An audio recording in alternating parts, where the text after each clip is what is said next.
we will make America great again. Constitution of the United States. So help me God. Congratulations, Mr. President. There is no planet B. There is no planet blah. Blah, blah, blah. Blah, blah, blah. Это значит, его травить нужно. Кому он нужен-то? Понимаете? Если бы хотели, наверное, довели бы до конца. And yet, again, we have said no to Brexit. Una guerra invisible, pero que deja más heridos y más muertos a veces que las guerras visibles. Vive la République. Vive la France. Our company is now Meta. Diplomacias, con José Luis Orella y Juan Carlos Nieto. Como en todos los podcasts, buenos días, buenas tardes o buenas noches, porque en alguna parte del mundo es una de estas cosas. Este se llama Diplomacias y está hecho para usted.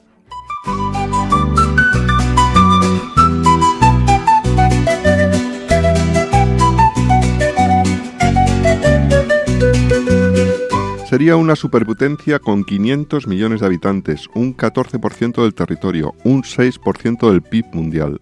Vaya, en la Casa Blanca y en el Kremlin la temen. En China no hacen nada sin pensar en su posición.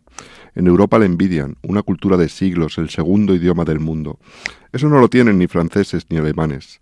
¿Es una nación? ¿Es un bloque económico? ¿Es una confederación de estados? No, es la hispanidad. Y en términos de poder y influencia, nunca tantos fueron tan poco. ¿Qué papel tiene la hispanidad en el siglo XXI? ¿En el mundo de Trump, de Putin, Xi Jinping y von der Leyen? Hoy hablamos de Hispanoamérica, ¿verdad, José Luis?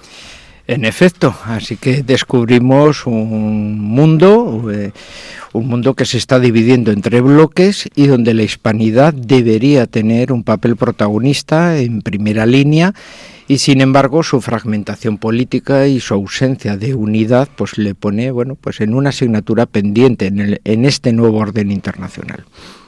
Sí, ¿qué más hubieran querido otros que descubrir y conquistar América, ¿no?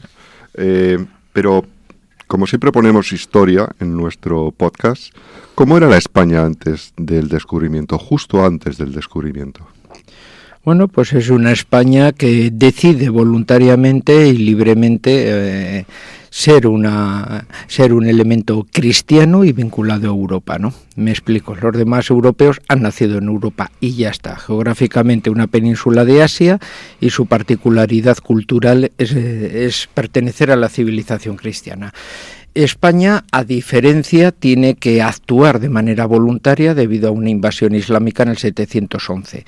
Y eso es lo que le hace apostar por esa civilización cristiana, pero durante unos siglos, porque si no seríamos como Siria o el Líbano en la actualidad, o sea, esa es la particularidad, y tenemos además un cordón umbilical que nos une al resto de Europa, que es el camino jacobeo, que es el camino de Santiago. Así que nosotros apostamos de una manera militante como hombres de frontera, pues esa importancia del Cid también un poco en el campo de la literatura, pero en el campo también de la historia, que forja un poco ese carácter del español. Eso hará también que España en ese momento, cuando se vaya configurando y termine con los Reyes Católicos un poco ese proceso, tenga sus relaciones comerciales también con el mundo de los Países Bajos, descubra los mares, la tecnología del mar y sea uno de los pocos países, junto con Portugal, que podía llegar a América. O sea, España no descubre América por casualidad, como algunos lo dicen, sino porque era el único país que tenía la tecnología para poder llegar a América en ese momento. Portugal, por otro tipo de circunstancias, decide ir al oriente, tiene su camino más o menos trazado, sabe que puede llegar al mundo de las especias allí y, por tanto, el mundo inexplorado del occidente pues va a quedar exclusivamente para ese mundo español. ¿Y por qué estábamos tecnológicamente adelantados? Porque lo que nos cuentas es que nosotros descubriéramos América no fue una casualidad histórica, sino que se daban unas condiciones de posibilidad que ni los ingleses ni los franceses tenían. ¿Qué teníamos nosotros que no tuvieran ellos? La mayoría de los países en ese momento están de espaldas al mar porque las costas son lugares peligrosos de piratas, de secuestros, de esclavitud, etcétera. En el ámbito español, mientras la corona de Aragón estaba muy vinculada al mundo mediterráneo, es una talasocracia que domina hasta la esquina, se puede decir, del tacón napolitano, en el caso castellano tiene una vinculación económica muy fuerte con los Países Bajos. O sea, la oveja merina tiene una particularidad, tiene una lana de una calidad extrema, de la máxima calidad, que no existe ninguna otra lana en todo el territorio europeo, y a través de Burgos y de las costas cántabras y vascongadas, pues es donde se van a forjar allí unos barcos abiertos al mar abierto, al Cantábrico, al Mar del Norte, que pueden llegar a los Países Bajos, que es el gran centro de redistribución de la Europa occidental, y tiene una industria textil muy poderosa, que es la que está más interesada en esa lana de alta calidad. Eso va a provocar que los marinos cantábricos tengan una construcción especial de esos barcos, unos conocimientos de las corrientes marítimas, la lectura también del cosmos, del cielo y de las estrellas, y el uso de la brújula y de los diferentes artilugios que ya con los cuales se pueden medir las longitudes, etcétera. O sea, la industria naval en aquel momento era para las nuevas tecnologías como la industria aeroespacial en el presente. Habría que hacer un monumento a la oveja merina, ¿no? En las principales capitales hispanoamericanas. No sé cómo se lo tomarían, a lo mejor quedaban mejor que las de Colón, o las admitían más. Bueno, el caso es que descubrimos eso que hemos terminado llamando hispanidad. Hay un problema nominativo o una diversidad nominativa. ¿Cómo le llamamos? Hispanoamérica, América del Sur que no contiene la del Norte, Iberoamérica. ¿Es Portugal parte de la hispanidad? Pues muy buena. Brasil, claro. Pues muy buena pregunta. Muchas gracias. Muy buena pregunta, porque claro, Portugal ha estado un tiempo muy cortito vinculado a España, pero sí que es cierto que Portugal marcó ya desde el siglo XIV una identidad propia, ha tenido una historia, aunque veamos que otros países tienen su identidad racial, lingüística de otro tipo. Portugal, que tiene su lengua, pero no tiene ningún otro diferencial con respecto al resto de los habitantes de la península ibérica, bueno, sí que es cierto que tiene una historia, bueno, muy apasionante, muy detallada, muy particular, que ya les gustaría a otros países europeos tenerla. O sea que sí aquí marcó una cierta diferencia, ya que ellos, por ser una nación más pequeña que la española, siempre tienen cierta sensibilidad a que los absorbamos un poco en ese aspecto, ¿no? Por eso la denominación de Iberoamérica es muy correcta, porque marca el ámbito hispanoamericano donde se proyecta España, pero también el ámbito en el cual Portugal, que es el mundo brasileño, también se incluye, aparte luego del papel primordial que tendrá Portugal en el ámbito africano y parcialmente también en el asiático, ¿no?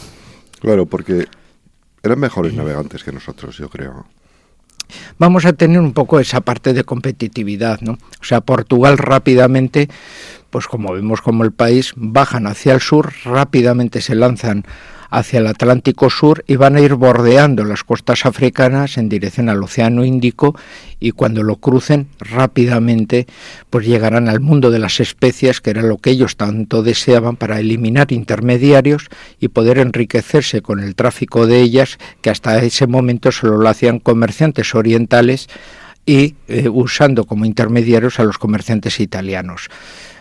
Por el otro lado, esa particularidad de España en el Mar del Norte la trasladará cuando Fernando III libere toda la cuenca del Guadalquivir, la ciudad de Sevilla y por lo tanto todas las taifas de la Andalucía occidental, a ese poderío del Atlántico Sur. Ahí es donde confluyen dos líneas expansivas, Portugal y la Castilla, que llega al mundo atlántico a través de la cuenca del Guadalquivir, y por tanto dos tradiciones muy similares, muy hermanadas, y que se veían pues a cara de perro un poco esa rivalidad. Por eso llegarán a los acuerdos, primero de Alcasovas y luego de Tordesillas, mediante el cual Portugal, a cambio de no cizañar a Castilla dentro, tiene el monopolio de su avance hacia el oriente, hacia el mundo de las especias, con grandes pilotos y marineros a través de su escuela de navegantes, y por parte española hacia el occidente, llevándole a la gloria de España y copiando ese modelo portugués de la escuela de pilotos en la casa de contratación.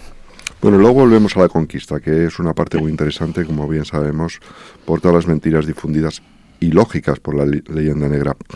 Pero sobre los nombres, yo creo que no solamente hay que dar una explicación histórica o una proyección de futuro, porque los periodistas creo que sabemos mejor que los historiadores que nombrar no es inocuo, nombrar es poder. Y aquí tenemos un problema, y es que, bien, podríamos llamarlo Hispanoamérica, si lo restringimos a España, podríamos llamarlo Iberoamérica, si contamos con Portugal y sobre todo con el peso demográfico y territorial de Brasil, pero el problema es que el mundo entero, incluso los propios hispanos, se están llamando Latinoamérica. ¿De dónde viene? ¿Por qué este error? ¿Podemos llamarle error? Bueno, un error y como bien has dicho, también un juego de influencias, ¿no? O sea, cuando España pierde su presencia en América y a partir de 1824 queda reducido a los restos isleños del Caribe, Cuba y Puerto Rico, y hemos sido expulsados del continente, y América ya avanza por un camino aparte, que es el camino de las repúblicas independientes, pues bueno, tiene esa ruptura y también esa ruptura sentimental con una España que camina también por un camino paralelo, quiero decir, de decadencia, de inestabilidad política, de guerras civiles, que es nuestro siglo XIX.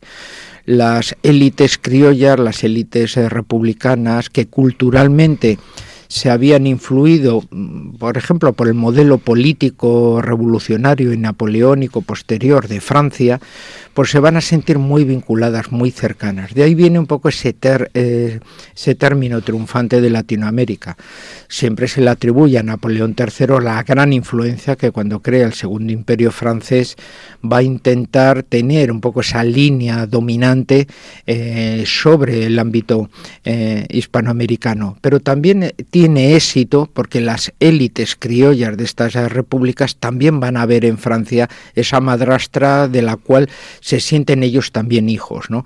Los hijos de las oligarquías. Son unos hijos ideológicos, ¿no? Totalmente. Y entonces ellos van a ir y van a ver en el París de la época esa nueva Roma que les influye culturalmente y que les va a influir. El éxito del término Latinoamérica es esa consideración de París, es la Roma de ese mundo, de ese nuevo mundo latino y liberal que nos influye. Las oligarquías criollas se sienten, podemos decir, partícipes un poco de esa nueva cultura, de esa nueva civilización.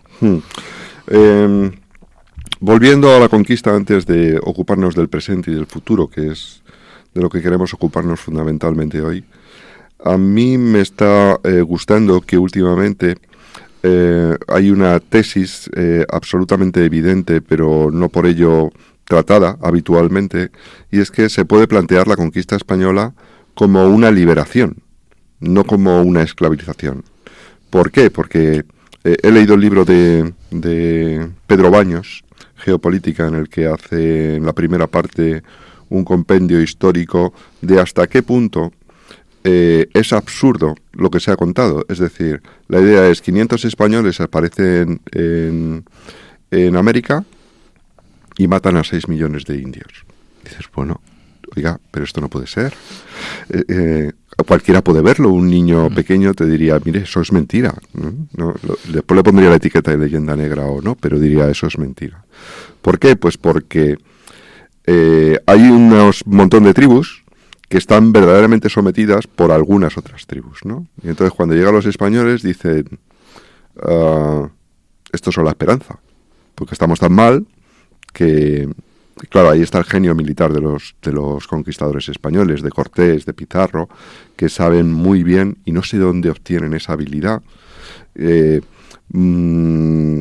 pactar las alianzas, buscar los amigos, identificar a los enemigos, y así con 500 españoles, unos caballos y 4 perros, pues te haces con un continente entero de no sé cuántos millones de indios, que es verdad que el dominio era nuestro, desde luego.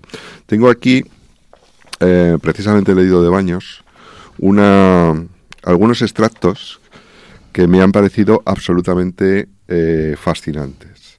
Pues dice, claro, lo cierto es que la conquista únicamente pudo llevarse a cabo en colaboración con los mismos pueblos originarios que deseaban enfrentarse a su opresor. Y su opresor no era el español, era el azteca, era el inca, etcétera, etcétera. Pero claro, no solamente es una liberación en términos de territorio político, sino que también lo es en términos culturales e incluso puramente humanos. Porque el sacrificio humano, dice Baños, es esencial, por ejemplo, en la religión azteca. Dice, prueba de ello son los restos arqueológicos que se han encontrado con herramientas usadas en las inmolaciones. Los sacrificios humanos se llevaban a cabo a lo largo de todo el calendario azteca. Se calcula en más de 20.000 al año. Parece ser que uno de los motivos por los que los aztecas buscaban expandirse, porque ellos también eran un imperio expansivo, era para reunir seres humanos para ofrecer a sus dioses, ¿no? Hay algunas crónicas del momento en las que se relata de manera completamente narrativa y descriptiva cómo eran este tipo de sacrificios de esos prisioneros de guerra de esas guerras con las que nosotros acabamos. Dice, ascendían por los escalones de las pirámides hasta los templos. Eran cogidos por 4 sacerdotes, extendidos boca arriba sobre el altar de piedra y abiertos de un lado a otro del pecho con un cuchillo de obsidiana esgrimido por un 5.º sacerdote. Después el corazón de la víctima era arrancado y quemado como ofrenda. A veces se comían el corazón. Bueno, pues por lo visto los salvajes éramos nosotros, y los civilizados, como acaba de decir la presidenta de México hace poco, que todo lo bueno que tiene México procede de las culturas aztecas, ¿no? Entonces, ¿hasta qué punto España en América es un liberador? Bueno, esa es la historia real, ¿no? Otra cuestión es que luego algunas repúblicas tengan que remarcar su identidad nacional a través de un relato, ¿no? Y por tanto, bueno, pues viene la cuestión, la consideración de construir una identidad nacional contra un pasado, se puede decir, imperial español, que saben que no va a tener ningún tipo de respuesta, ¿no? En el caso de España hay que reconocer que es también la época, ¿no? O sea, la España que llega a América es una España que tiene una tradición guerrera y expansiva y de alianzas, que son lo que le permite... Y de astucia bélica, y de astucia, ¿no? Porque viene muy marcada por la escuela de la Reconquista y por tanto pues se da cuenta un poco en ese aspecto cuando llega, pues bueno, esa fragilidad, como bien ha señalado, de los españoles siempre son pocos, el armamento que llevan no es una formación de tercios allí, son claro, huestes con pocos arcabuces, dicen, bueno, es que llevaban perros guerreros. Bueno, los perros guerreros que va a llevar Hernán Cortés son 2. La caballería, que no habían visto caballos, son 15 caballos. Bueno, podemos decir que esa superioridad frente a un ejército de 25.000 o 30.000 aztecas claramente solo se explica cuando un Hernán Cortés con 300 o 400 españoles en su momento puede unir un ejército de unos 10.000 guerreros de Tlaxcala, o luego se unen los parachutes, etcétera. O sea que el que los vencidos vean en los españoles una liberación y se unan en una alianza para posteriormente derrotar a la hegemonía azteca, pues sí que es importante. Del mismo modo se dará también en el virreinato de Perú, cuando los chacras, cuando las tribus del norte, cuando el bando inca propio de Huáscar, el candidato oficial que es sacrificado por su hermanastro Atahualpa, se unan también a los españoles, ¿no? Entonces ahí sí que van a aprovechar esas debilidades, van a tener sus aliados, que luego van a tener sus propias historias. O sea, los guerreros de Tlaxcala llegarán hasta Filipinas y formarán parte de la guarnición española de la Capitanía General de Filipinas, que dependía de México. O sea que luego la obra posterior del Imperio Español no es solo exclusivo de los españoles y sus descendientes, como son los imperios coloniales del 19 con los que nos confunden, sino que el Imperio Español, que se forja y se mantiene durante tantos siglos, su clave es su enraizamiento en esas tierras, su mestizaje con las poblaciones de allí, y lo que los hijos comunes se sienten tan partícipes de ese Imperio Español como los nacidos en la península y en los archipiélagos aledaños, y forman parte, por lo tanto, en igualdad de condiciones de ese mismo Imperio Español. Entonces, ¿la hispanidad es una identidad? Claramente, una identidad que también por el momento está hilada y cosida... Pero hay un montón de identidades nacionales. Sí, pero está... Eso es una contradicción, ¿no? No, porque está hilada por la religión. Entonces la hispanidad, como Zacarías Vizcarra, que es el primero que utiliza ese concepto, es la catolicidad en lengua española. ¿Qué quiere decir esto? cuando hemos hablado un poco de Latinoamérica, el término francés y el término político es un modelo laico. Luego viene una especie de un modelo posilustrado, ¿no? Posilustrado, y además luego con una influencia claramente en el siglo XIX de las grandes potencias del norte. Sería un poco lo que serían las grandes lecturas de Max Weber. Estados Unidos es una civilización anglosajona, el Imperio Británico, la primera potencia del XIX, es un imperio anglosajón, y la unificación alemana proyecta a Alemania como potencia germánica a los primeros lugares. Parece que los europeos de raíz germánica son superiores a los que tienen, podemos decir, otro tipo de origen o de cuna, ¿no? En esa particularidad va a provocar también una reacción en algunos elementos criollos de propia identidad. Es decir, caramba, nosotros también tenemos una cultura rica, muy vinculada a nuestra herencia, y entonces cuando viene, podemos decir, la reivindicación de ser hijos de los españoles y vinculados a una cultura marcada y forjada en el fuego de la religión católica. Entonces de ahí viene un poco ese proceso de reacción, y de ahí viene que sean los países en ese momento con mayor proyección económica, como Argentina, los que hagan bandera un poco de esa hispanidad, de ese hispanismo, y toque Ramiro de Maeztu, que está de embajador de España en Argentina, y vea, caramba, qué es lo que está sucediendo aquí, y se hace, por lo tanto... Y que luego escribiría en defensa de la hispanidad. Claro, y una persona además muy sensible que ve esas circunstancias por su propio carácter personal, porque ese es Ramiro de Maeztu y Whitney. Su madre era inglesa y por tanto él sabía cómo se desarrollaba el Imperio Británico, cómo se desarrollaban otros ámbitos. No estamos hablando de alguien que no había salido de las fronteras, sino de una persona con un profundo conocimiento, no solo a nivel cultural, sino también de la situación internacional en aquel momento, ¿no? Siempre me ha parecido curioso que se celebrara el Día de la Raza, cuando precisamente la hispanidad es lo más antirracista que hay, por ser el único imperio completamente, de los imperios modernos, quiero decir, no imperios antiguos, completamente mestizo, ¿no? Es decir, si hablamos de una raza hispana, evidentemente no estamos hablando de biología. Tal vez sea una palabra bastante desafortunada en el contexto actual, por el significado que tiene ahora, ¿no? Entonces, si la identidad no está basada en la raza y está basada en la catolicidad, ¿qué elementos antropológicos o políticos caracterizan a esta identidad hispana? Pues más bien es un poco la vinculación que se tiene entonces de esa recuperación. Tengamos en cuenta que el concepto de hispanidad, cuando empieza a coger fuerza y esencialmente empiezan las élites hispanoamericanas a defenderlas, a formar parte, incluso escritores e intelectuales filipinos que también dicen, ojo, no se olviden de nosotros, que nosotros también formamos parte un poco de ello, es una reivindicación que viene, como decimos, con una influencia muy directa del catolicismo. ¿Qué significa eso también? Un aspecto, de reconquista del espacio público. Podemos decir, ese mundo posilustrado y liberal ha intentado reducir el catolicismo a la vía exclusivamente íntima, particular e interior del hogar, y que desaparezca de la vida pública. Es el momento del gran catolicismo social que reaparece. ¿Pero es reaccionario? Tiene sus matices, o sea, reaccionario en el sentido de una idealización del pasado.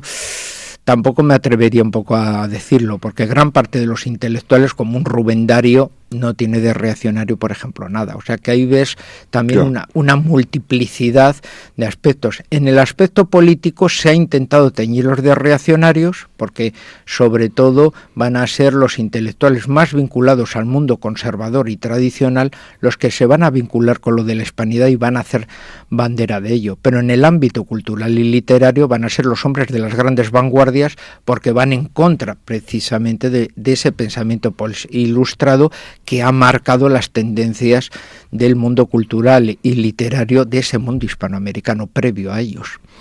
Me das pie para entrar en el presente, aunque dejamos aparte el bloque de cómo fue la independencia y hasta qué punto las potencias extranjeras fueron realmente los artífices de las independencias, que no fueron sostenidas o defendidas por más de la mitad o por la mitad de los originarios. De todas maneras, no quiero dejar de decir una cosa que también he obtenido del libro de Baños, de Geohispanidad, que me ha resultado muy curioso porque está sostenido con cifras, ¿no?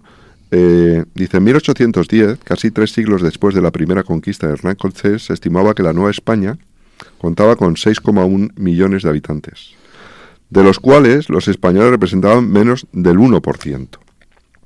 Los criollos y mestizos, el 39%. Y los indígenas, la mayoría no hablaban español, o sea, auténticos indígenas, eran el 60%. Cualquiera pensaría que después el proceso con la independencia de indigenismo podría haber subido, ¿no? Pues bien, hoy en día, transcurridos 2 siglos desde la independencia, menos del 20% de los mexicanos se identifican como indígenas y solo el 6% habla alguna lengua indígena. Quiero decir que el proceso de independencia no ha sido un proceso, como se enarbora, de vuelta a los orígenes primigenios indígenas, sino que ha sido un proceso de occidentalización, y habría que añadir, y esto sé que es tu fuerte, de anglofilización, ¿no? De intentar convertir esa cultura católica, occidental, como en cierto modo reacción posilustrada a una cultura que viene del norte, que es norteamericana y que es ajena en cierto modo, ¿no?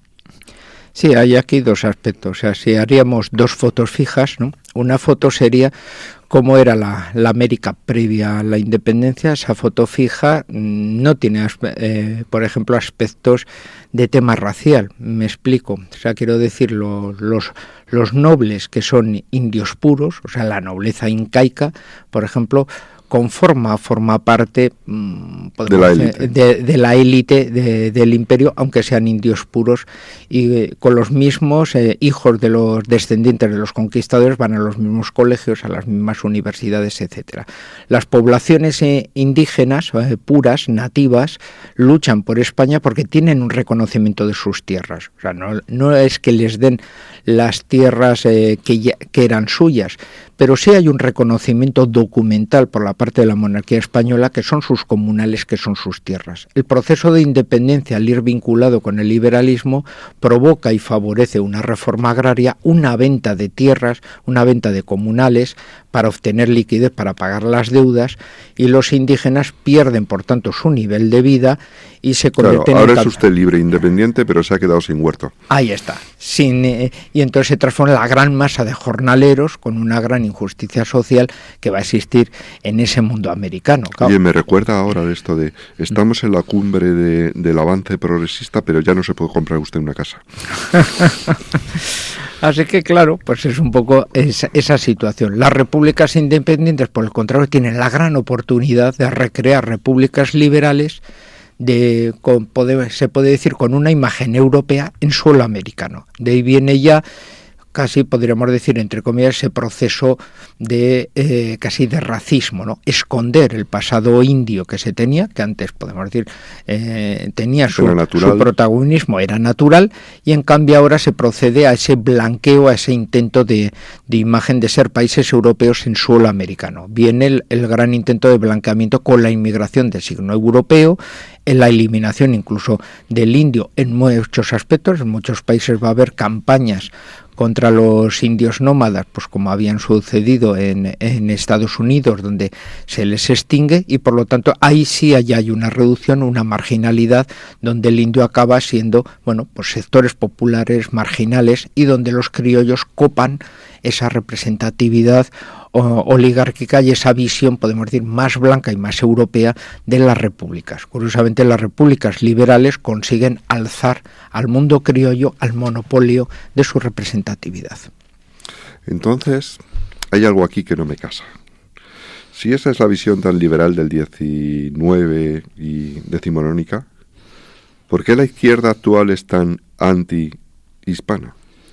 Por dos conceptos. Uno, el proyecto de hispanidad, el descubrimiento de América, la construcción de América, es quizá uno de los hechos más relevantes de la historia de España. Es un hecho habitualmente muy ensalzado por ese elemento católico que tradicionalmente ha estado muy vinculado a lo que podríamos denominar mundo de la derecha política. En este caso, la izquierda lo ataca un poco en ese ámbito para tener una responsabilidad. ¿Cuál es esa responsabilidad? Si España tuvo un pasado criminal, asesino, que hay que variar, la izquierda tiene un papel pedagógico, que es la reconstrucción de España en un modelo diferente. Y por lo tanto el programa y el discurso político de la izquierda es un programa no solo de una alternativa política más, sino rehacer casi desde sus orígenes una España novedosa, que sería esa España guay la tabla rasa de hazaña, la ¿no? tabla rasa absoluta.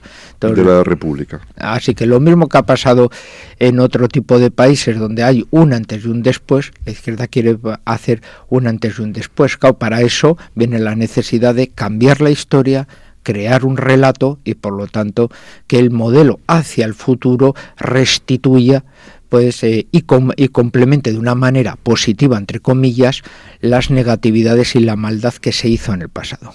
Yo es que cada vez estoy más convencido de que el origen y la autoría primigenia de la leyenda negra, pues evidentemente es inglesa, es holandesa, pero el sostenimiento de los últimos siglos de la leyenda negra es nuestro. Ahí está, es una propaganda de guerra que nace en un momento totalmente explicable de guerra, de combate y de rivalidad entre los diferentes países. O sea, recordemos que si ahora, por ejemplo, los BRIC o China es el gran mercado al cual todo el mundo que tiene una economía fuerte quiere hacer de esos países su mercado, en aquel momento era la América española, una América con millones de habitantes, mestizos, pero de gustos puramente europeos por su españolidad. Entonces, en ese aspecto todos van a querer meterse allí y la mejor manera de meterse es creando una negatividad sobre el mundo español para, entre comillas, liberar esos territorios para vincularlos a sus economías. Bueno, eso tuvo su momento, pero causa leyenda negra es reutilizable en la actualidad, como vemos, más bien ya para programas de tipo político y para los problemas, podemos decir, internos. Pero muy domésticos, ¿no? O sea, absolutamente. Parece una cosa súper global, súper internacional,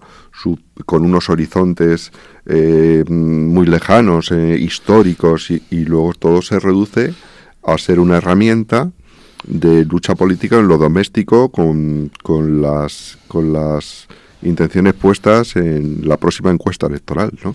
Esto... Sí, a nivel de España o incluso en algunos países hispanoamericanos, es lo que vemos en México, se realza, por ejemplo, la cimentación de la identidad mexicana con un anti-españolismo conservador y católico de esa manera, que le resulta absolutamente gratuito, y en cambio pues no lo proyectan hacia su vecino del norte, que se apropió pues en su tiempo de la mitad de su territorio. Ahí, por ejemplo, procuran realizar buenas relaciones diplomáticas. La actual presidenta de México se ha sacado foto con Biden, quiere llevarse bien con Trump, hace todo lo un poquito posible. De miedo, ¿no? Sí, tiene miedo, pero se hace todas las fotos y se relaciona principalmente con el Partido Demócrata. Y en cambio, pues a España ha procurado, porque le sale plenamente gratuito, mostrar su acritud, una visión puramente negativa, o su antecesor de orígenes cántabro-asturianos, pues claramente con un discurso muy antiespañol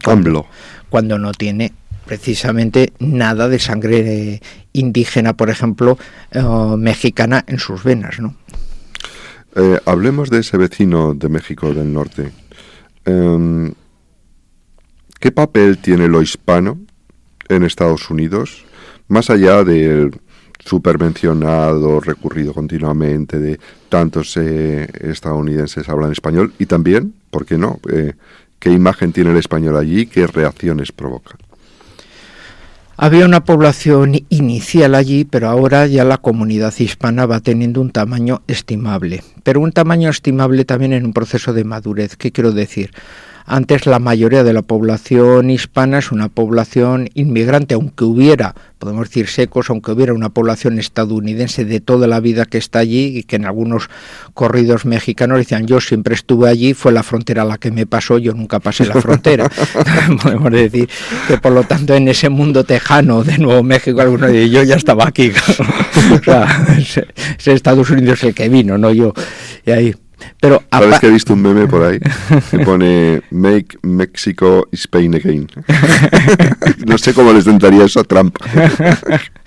Así que, claro, ahí tienes ya una particular. Lo que sí es cierto es que ahora, pues, en algunas de estas comunidades hispanas, que estos sí llegaron de inmigración, están ya por la tercera o cuarta generación, se sienten puramente estadounidenses, están allí y no son ya sectores marginales populares, son clase media fuerte con una reivindicación con niveles culturales, con sus propios líderes. Y en algunos estados, como puede ser California, o Texas, Florida, pues ya están llegando al tercio de la población que se manejan principalmente en lengua española y no se manejan en inglés. Eso hace esencialmente también por su proceso de juventud que el estadounidense de cultura hispana cada vez sea más importante, sea muy decisorio a la hora de las elecciones presidenciales y las legislativas, e incluso ahora mismo las elecciones de Trump no se pueden explicar sin la gran aportación de una parte de la comunidad hispana que le ha dado su triunfo. O sea, al menos sin la oposición que antes había, porque eran muy demócratas.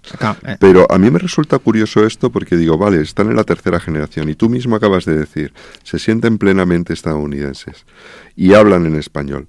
Ya, pero hablan en español, pero han mantenido la identidad. ¿Qué va a pasar con la identidad? Claro, ahí... O sea, ¿esto es el gran reemplazo o es la absorción total? Pues se dan las dos circunstancias, porque el mundo hispanoamericano en Estados Unidos también ha entrado en el mercadeo religioso, una gran parte de ellos, más de la cuarta parte, por ejemplo, entran en todo lo que es el mundo de las iglesias pentecostalistas, abandonan su catolicismo y se transforman, por lo tanto... Claro, si esa es la señal de identidad, entonces hombre, es cristianismo, pero... Pero es una integración puramente ya en la versión anglosajona, integración en ese cristianismo estadounidense, y en los cuales incluso ellos mismos ya casi hablan más de Spanglish y se ven integrados. Por otro lado, esencialmente cuando ha llegado una élite, una posición fuerte de clase media, etcétera, mantiene esa retención, ese sentido de orgullo cultural hispano que también provoca y favorece, bueno, un mantenimiento de la cultura católica y que haya pues ese catolicismo, se puede decir como conservador, porque claro, la religión católica siempre fue minoritaria en Estados Unidos, tiene un mayor compromiso de militancia para sobrevivir y por tanto, bueno, igual que pasó con los irlandeses o con los italianos, forma parte de su identidad y por lo tanto también se va conformando. Yo soy estadounidense, pero me siento orgullo de ser hispano, ¿no? Entonces claro, se está dando las dos posibilidades. Pero es verdad que hay un supremacismo en Estados Unidos, que antes era muy demócrata y ahora es muy republicano, porque la historia de Estados Unidos, cuando estoy hablando de antes y después, estoy hablando de cientos de años, ¿no? Que no le gusta nada esto y lo combate a muerte, y hemos oído a Trump muchas veces decir que aquí solo inglés y ahí va a haber un choque, ¿no? Sí, porque el mundo anglosajón siempre ha sido el mundo que ha creído que ha tenido el monopolio un poco de la identidad de Estados Unidos, porque la han tenido sus élites pues hasta hace poco, ¿no? Y todavía lo retienen y lo fundan ellos y mantienen toda esa intensidad. La aparición ahora, y esencialmente por el papel que ha llevado la visualización de todo este conjunto de comunidades estadounidenses que no pertenecen al tronco originario por parte del Partido Demócrata, se ha producido una reacción en ese mundo WASP de origen anglosajón germánico y vinculado al mundo protestante, que se ha unado y Trump ha conseguido movilizarlo a nivel popular a su favor como votante del Partido Republicano. La verdad es que es divertido porque ha conseguido movilizar una parte del voto hispano y una parte del voto WASP, que en el fondo son algo... O sea, yo recuerdo que la gente dice, el Ku Klux Klan, pues estos persiguen a los negros, ¿no? Sí, bueno, el objetivo del Ku Klux Klan eran tres comunidades. Una eran los negros, otra eran los judíos y otra eran los católicos. Y los consideraba igual de enemigos a los tres, ¿no? Sí. Entonces, hay un cierto resurgimiento de algunas posiciones tipo Ku Klux Klan y eso prevé un choque ahí, ¿no? Yo me he encontrado a veces muy sorprendido con la sorpresa que veo en caras de los americanos cuando les enseñas a algún amigo, a alguna persona, lo que fue el mapa de la Norteamérica hispana, ¿no? Que llega hasta Alaska. Y que cuando echan cuentas de los años en que Texas ha sido norteamericano o ha sido español, pues tampoco hay mucha diferencia, ¿no? Entonces, esta presencia de lo hispano, yo creo que en Estados Unidos es una incógnita precisamente por qué va a pasar con la identidad. Si van a mantener una identidad hispana o van a ser mucho más absorbidos de lo que están al convertirse en clase media, porque cuando uno se convierte en clase media se mimetiza con lo que hay alrededor, ¿no? Pero también hay una particularidad, o sea, los sectores populares quieren dejar de ser discriminados y por lo tanto buscan su absorción y su integración en la sociedad, son los que pierden su identidad hispana. Por el contrario, los sectores que llegan a la clase media triunfan en la vida estadounidense, pero manteniendo su personalidad no quieren renegar de ella, son los que están ahora luchando un poco por el mantenimiento, un reconocimiento de su mundo hispano. Y claramente ellos no quieren ser reconocidos como un inmigrante que acaba de llegar y que tiene derecho a ser estadounidense igual que los demás, sino que quiere incluso tener ese sentido de orgullo de decir, oiga, perdonen, pero ustedes se han olvidado de una página muy importante en la historia, que es que una parte de los Estados Unidos tiene un origen, una vertebración, ahí está, sacan el mapa, sacan entonces los principales protagonistas de la historia, como puede ser un Bernardo de Gálvez, etcétera, y entonces empiezan a restaurar. Ahí están un poco los grandes evangelizadores, conquistadores del momento, o héroes como Bernardo de Gálvez, que estuvo al lado de George Washington en el proceso de independencia. Sin nosotros no se hubiera dado ese proceso de independencia. Podemos decir, se están buscando... Y eso es sagrado para ellos. Ahí está, es buscar las raíces hispanas del proceso. Los hispanos también estuvimos partícipes en la fundación originaria de los Estados Unidos, ¿no? Entonces ahí hay unos manejos políticos un poco en ese proceso de construcción, ¿no? Bueno, en estas últimas semanas estamos teniendo muchas personas que con sorpresa, con agrado, con desagrado se replantean cómo va a quedar o en qué etapa del orden mundial estamos entrando. Parece que en una nueva etapa. Lo que se demuestra en las últimas semanas es que las instituciones, los gobiernos, todo eso parece que tiene mucha menos importancia de lo que creemos y que importan mucho más las personas que están al frente de ellas, ¿no? O sea, España es como es ahora y pasa lo que pasa porque está Sánchez y las posiciones de Norteamérica que todo el mundo han dicho en política exterior, los americanos no importa si gobiernan unos o gobiernan otros, porque luego sí, pero luego las maneras de hacer las cosas parece que son muy distintas, ¿no? Entonces, en esta etapa en la que vamos a entrar, que parece que va a ser, si alguna característica parece que tenemos clara, es que va a ser convulsa. ¿Hay una oportunidad para el bloque hispano? ¿Podemos empezar a hablar de bloque? ¿O va a seguir dividido porque todo el mundo está interesado en esquilmarlo y depredarlo como ha ocurrido en el último siglo? Pues hay una gran voluntad de unión y conformación del bloque porque se está dando todos los demás y uno de los sitios donde no se da es ahí, pero ahí entramos luego en la realidad de los políticos, ¿no? Claro. Bueno, como a unas Lula brasileño con el Milei argentino, con los choques y las desconfianzas existentes entre Chile y Argentina, o entre un Perú que no se fía de Chile, etcétera. Es muy difícil, pues, por elevación, poner unos intereses hispánicos cuando todavía, bueno, pues las rencillas nacionalistas son todas movilizables y donde tienes también una gran fragmentación política entre los nuevos liberalismos populistas, como puede ser Milei o Kass o Bolsonaro, frente a los izquierdismos populistas también, no ya de Maduro, que está en otra vertiente, pero sí el de Petro, el de Boric, que van por una línea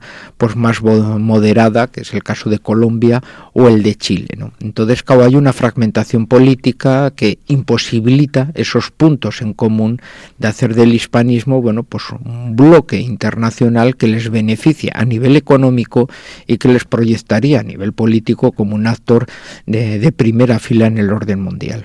Pero los problemas, para terminar un poco, no serían solo internos, sino que hay potencias de fuera que harán, y tienen muchas herramientas para hacerlo, todo lo posible para que un bloque hispano no se configure bien como un tratado económico que vaya más allá de Mercosur, ven como algún tipo de entidad suprapolítica, no digo una confederación, pero sí, o sea, el modelo está ahí, ¿no? La Commonwealth es el modelo inglés. ¿Por qué nosotros no tenemos una Commonwealth?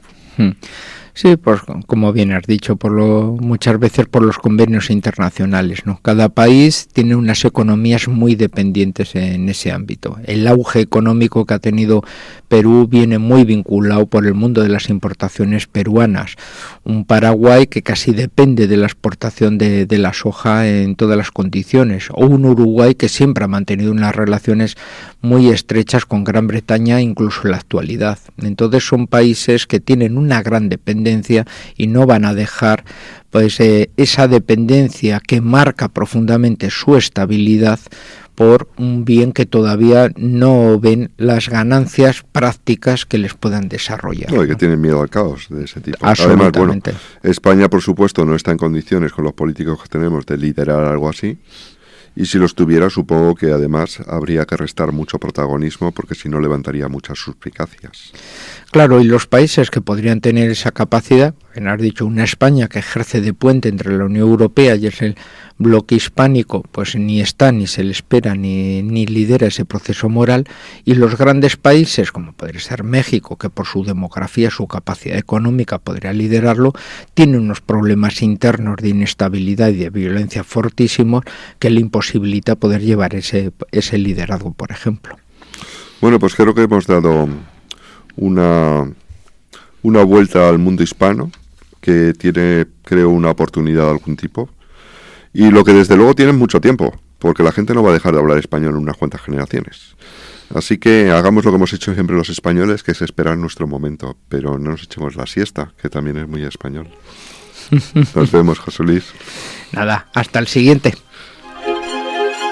Diplomacias es un podcast de la Universidad CEU San Pablo para el debate, con la colaboración de la Academia de la Diplomacia.